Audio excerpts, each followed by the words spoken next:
Do it again. Okay. Yeah. So there's Mike, Mom and Dad, Annette, and Becca. Okay. Hello, my name is Tami and my speech tonight is on the Amish.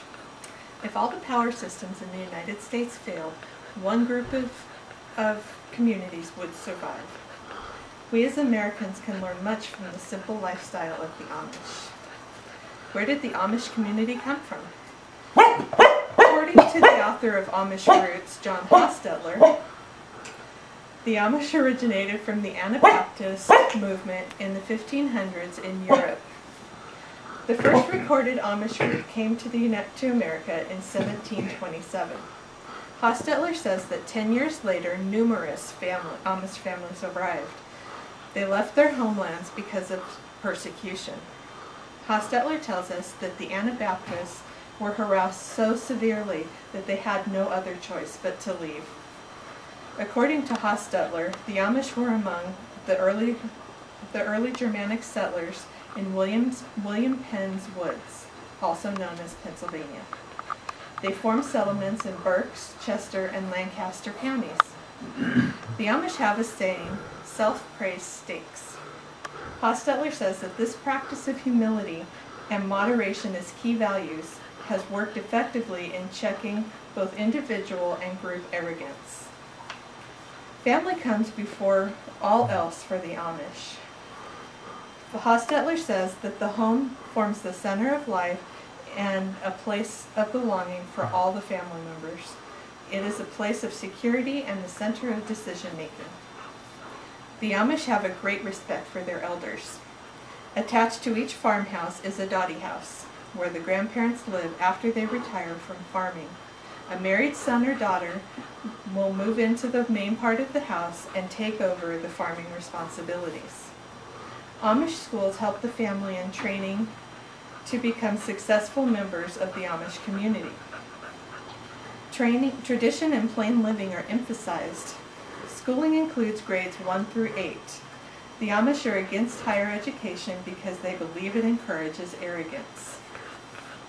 After schooling years are over, around 14 to 16 years of age, Amish young people enter Rumspringa, which is also known as the running around years. Teens are expected to test boundaries and to see what the outside world is like. By the time they are in their late teens to early 20s, they are expected to join church voluntarily. Hostetler says that once an individual vows to become a member, there is no turning back. By breaking the vow of baptism, an individual invites excommunication and shunning. The Amish help each other with barn raisings. Here's a picture of them doing a barn raising. It's where the whole community gathers and builds a barn for a family. They have work frolics to help their neighbors. The women gather for quilting bees, sewing, and cleaning frolics. The Amish pay taxes but refuse to join the military because of their pacifism, nor do they hold public office. Hostetler tells us that the Amish took their name from Elder Jacob Amon. He led a reform movement among scattered Mennonites 168 years after the initial founding of the Anabaptist Mennonite movement. Amon represented older traditions and separation from the world to a greater extent than the Anabaptist Mennonite groups. Preachers are chosen by casting lots. The preacher isn't paid for his service, but the families in the community grow charity gardens to help feed the preacher's family. Preaching services are held every other Sunday, and they can last 3 hours or more. On the no-preaching Sundays, the Amish family either stays home or they go visiting with their relatives.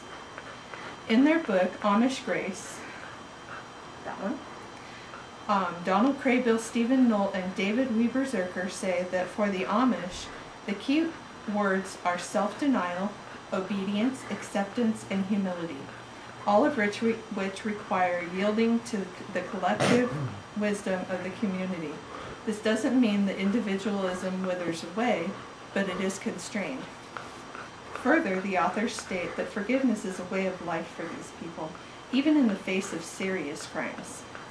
The Amish believe that a criminal should be punished, but they are very much against capital punishment because then the criminal would not have the opportunity to make himself right with God. The Amish believe in the authority of the Bible. Their understanding of the Bible requires them to live in a redemptive community where each adult lives in unity and harmony with all others. After all my study of Amish culture, I think that we can learn much from their simple and loving lifestyles. Thank you. Tami, that was very good.